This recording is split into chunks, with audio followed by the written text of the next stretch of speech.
Hallelujah, praise the lord. প্ৰভু যীশুৰ মধুৰ নামত আপোনালোক সকলোকে স্বাগতম জনালোঁ। আশা কৰোঁ আপোনালোক সকলোৱে ভালে আছে। প্ৰভু বিশ্বাসীসকল সুন্দৰ দিন, সুন্দৰ বতৰ আমাৰ ঈশ্বৰে দিলে আৰু সুন্দৰ বিশ্ৰান্তি আমাক আকৌ এটা দিলে আৰু এই দিনত পূৰণ কৰিবলৈ ঈশ্বৰে আমাক জীৱিত ৰাখিলে। আহক আজিৰ দিনটোৰ কাৰণে আমি ঈশ্বৰৰ বাক্য চাওঁ, যাতে আজিৰ দিনটো আৰম্ভণি, এই বিশ্ৰান্তিৰ আৰম্ভণি যাতে শুভ মংগলে যায়। আহক আমি ঈশ্বৰৰ বাক্য আজি লৈছোঁ যেহিজকেল 44 অধ্যায়ৰ 4 পদ। সুন্দৰ ঈশ্বৰৰ বাক্যই আমাৰ কাৰণে কৈছে, পাছে তেওঁ উত্তৰ বাটচৰাটোৰ বাটেদি মোক গৃহটিৰ আগলৈ নিলে আৰু মই চাই দেখিলোঁ জিহুৱাৰ গৌৰৱে জিহুৱাৰ গৃহটি পৰিপূৰ্ণ কৰিলে, তাতে মই উবুৰি হৈ পৰিলোঁ। Hallelujah, praise the lord. ঈশ্বৰৰ এই সুন্দৰ বাক্যৰ কাৰণে ঈশ্বৰক ধন্যবাদ দিওঁ। প্ৰিয় বিশ্বাসীসকল, ইয়াতে যেহিজকেলক যেতিয়া নতুন মন্দিৰ কাম কৰা মানুহবিলাকৰ বিষয়ে তেওঁ ক'ব খুজিছিলে, তেওঁ দৰ্শনত দেখাব খুজিছিলে, তেতিয়াৰ সময়ত তেওঁ যিটো ধৰ্মৰ পূবফালে থকা বাটচৰাটোলৈ তেওঁ যেতিয়া চাইছিলে, তেতিয়া ঈশ্বৰে তেওঁক দৰ্শনৰ যোগেদি তেওঁক লৈ গৈছিলে, যে তেওঁ এইটোৱে কৈ আছে যে তেওঁক পূবফালৰ যিটো বাহিৰৰ বাটচৰাটোলৈ তেওঁক উলটাই নিছিলে, সেয়ে বন্ধ আছিলে। কিন্তু জিহুৱাই তেওঁক ক'লে, এই বাটচৰাটো বন্ধ থাকিব, মেলা নাযাব। তেওঁক এই গৃহটোত কি কি হ'ব, কি কি নহ'ব, এই নতুন মন্দিৰটোৰ বিষয়ে জনাইছিলে। হালেলুয়া।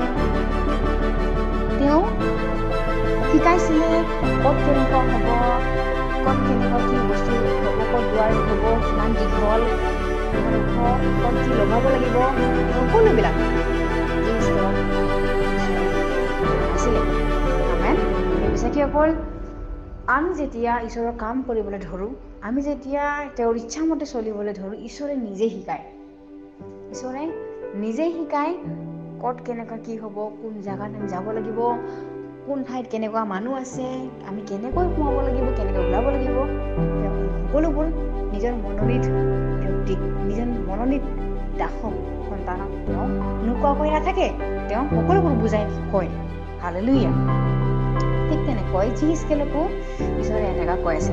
তেওঁ যেতিয়া তেওঁ যিটো বাহিৰত প্ৰতিজনে যি যি জাগাত বহিব বা কোনে ক'ত বহিব, এই সকলোবোৰ তেওঁক দেখাইছিলে।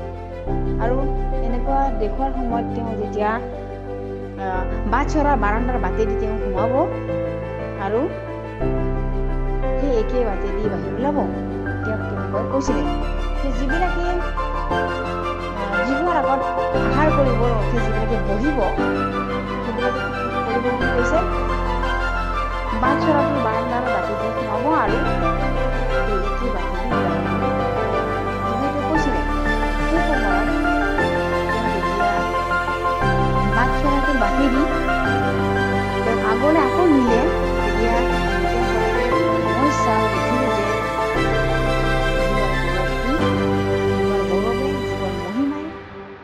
যিহৰ গৃহটিক পৰিপূৰ্ণ কৰিলে, তেওঁ এনেকুৱা দেখা পাইছিলে। আমেন। যিহৰ গৌৰৱটো এনেকুৱা মহান হয়, যিহৰ শক্তিটো, যিহৰ যিটো মহিমা আমি তুলনা কৰিব নোৱাৰোঁ বেলেগ বস্তুৰ লগত বা বেলেগ কথাৰ লগত। তেওঁ এনেকুৱা দেখিলে, যেহিজকেলে এনেকুৱা দেখিলে যে যিহৰ গৃহটো যিহৰ মহিমাৰে, যিহৰ যিটো গৌৰৱেৰে পৰিপূৰ্ণ হ'ল আৰু তাতেই তেওঁ উবৰি হৈ পৰিল বুলি তেওঁ কৈছে। হালেলুয়া।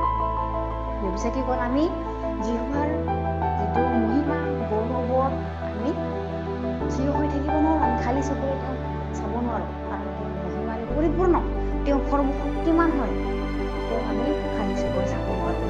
হালেলুয়া। তেওঁ জীৱিত হয়, তেওঁ শক্তিমন্ত হয় আৰু আজিও সেই শক্তিয়ে মানুহৰ মাজত কাম কৰি আছে, নিজৰ মনোনীত ব্যক্তিগত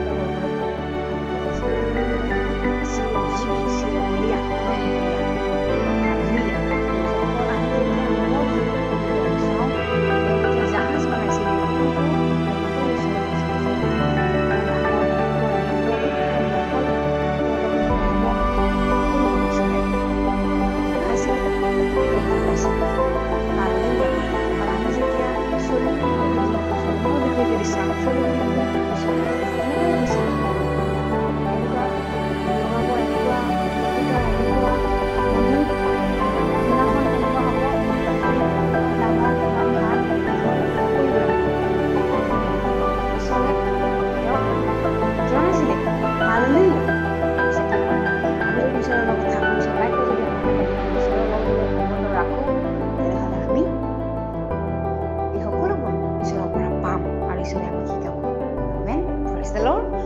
বিশ্বাস কৰোঁ এই বাক্যৰ যোগেৰে আপোনালোক সকলোৱে আশীৰ্বাদ প্ৰাপ্ত হৈছে বুলি আমি একেলগে প্ৰাৰ্থনা কৰোঁ।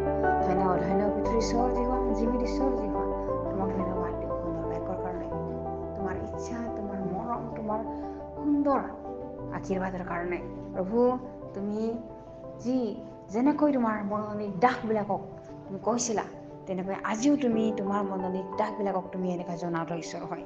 প্ৰভু তুমি কোনোদিনো তোমাৰ মননিৰ দাসবিলাক নকৈ পেলাই তুমি একো নকৰা।